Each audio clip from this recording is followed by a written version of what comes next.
नमस्कार मित्रों, मैं मोनिका पाल। आज की हमारी स्टोरी है भगवान के भोले भक्त की।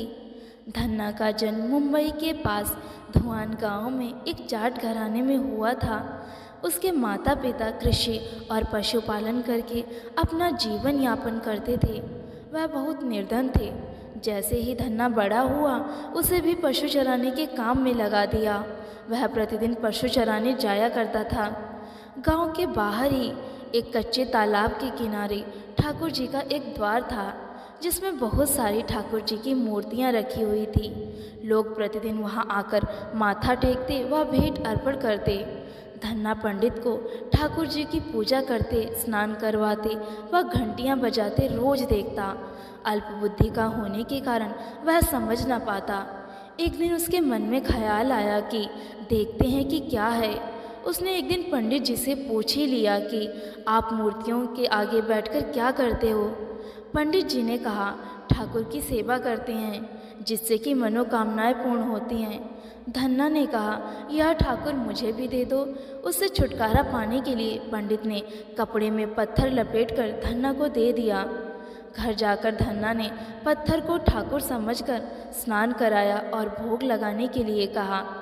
उसने ठाकुर के आगे बहुत मिन्नतें की। धन्ना ने कसम खाई कि यदि ठाकुर जी आप नहीं खाएंगे तो मैं भी भूखा रहूँगा। उसका यह प्रण देखकर प्रभु प्रकट हुए तथा रोटी खाई व लस्सी पी। इस प्रकार धन्ना ने अपने भोलेपन से पूजा करके और साफ मन से पत्थर में भी भगवान को पा लिया। कुछ समय के बाद उसके माता पिता बूढ़े हो चुके थे और वह अकेला नवयुवक था। उसे ख्याल आया कि ठाकुर को पूजा करके खुश करके यदि सब कुछ हासिल किया जा सकता है तो उसे अवश्य ही करना होगा, जिससे कि घर की गरीबी दूर हो जाए तथा सुख आए। ऐसा सोचकर ही वह पंडित जी के पास गया। पंडित ने पहले ठाकुर को देने से मना कर दिया। वह ठाकुर की पूजा अकेले नहीं कर पाएगा। दूसरा, तुम अनपढ़ हो। तीसरा, ठाकुर जी मंदिर के बिना कहीं नहीं रहते और ना ही वह प्रसन्न होते हैं। इसलिए तुम जिद मत करो और खेतों को संभालो। ब्राह्मण का धर्म है पूजा पाठ करना, जाट का कार्य है अनाज पैदा करना। परंतु धन्ना टस से मस ना हुआ। अपनी पिटाई के डर से पंडित ने जो शालिग्राम मंदिर में फालतू पड़ा था उठाकर धन्ना को दे दिया और पूजा की विधि भी बता दी। पूरी रात धन्ना को नींद नहीं आई। वह पूरी रात सोचता रहा कि ठाकुर को कैसे प्रसन्न करेगा और उनसे क्या मांगेगा। सुबह उठकर उसने नहाया और उसके बाद ठाकुर जी को नहलाया।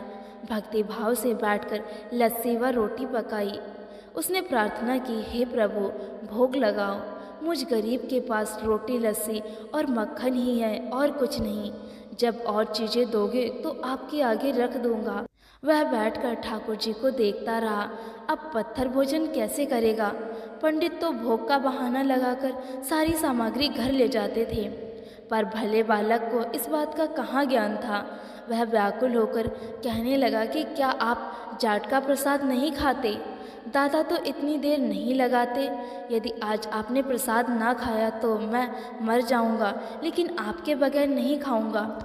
प्रभु जानते थे कि यह मेरा निर्मल भक्त छल कपट नहीं जानता। अब तो प्रकट ही होना पड़ेगा। 1 घंटा और बीतने के बाद धन्ना क्या देखता है कि श्री कृष्ण रूप भगवान जी रोटी मक्खन के साथ खा रहे हैं और लस्सी पी रहे हैं। भोजन खाकर प्रभु बोले, धन्ना, जो इच्छा है मांग लो, मैं तुम पर प्रसन्न हूँ। धन्ना ने हाथ जोड़कर विनती की, जो तुम्हारी भक्ति करते हैं तुम उनके कार्य संभाल देते हो। मुझे गेहूँ, दाल व घी दीजिए, खुश हो जाऊंगा। यदि जूता, कपड़े, 7 प्रकार के अनाज, गाय या भैंस की सवारी करने के लिए घोड़ा तथा घर की देखभाल करने के लिए एक स्त्री दे दो मुझे।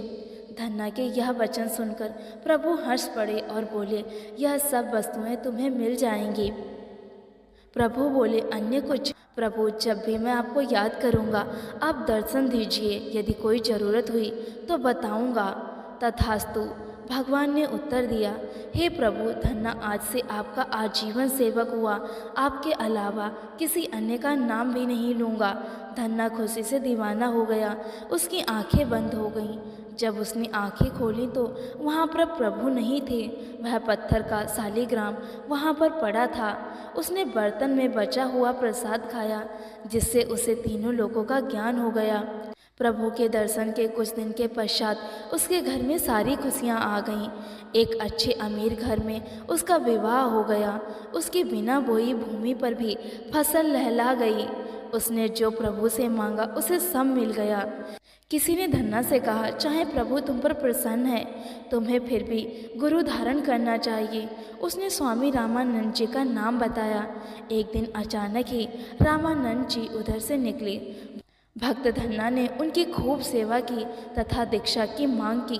रामानंद जी ने उनकी विनती स्वीकार कर ली और दीक्षा देकर धन्ना को अपना शिष्य बना लिया। धन्ना भगवान के नाम का सुमिरन करने लगा। अगर कहानी आप लोगों को अच्छी लगी है तो वीडियो को लाइक ज़रूर करें और इसे शेयर भी करें। और इसी तरह की वीडियोस और कहानियाँ देखने के लिए हमारे चैनल हिंदी कहानियों का बॉक्स को सब्सक्राइब करना ना भूलें। धन्यवाद।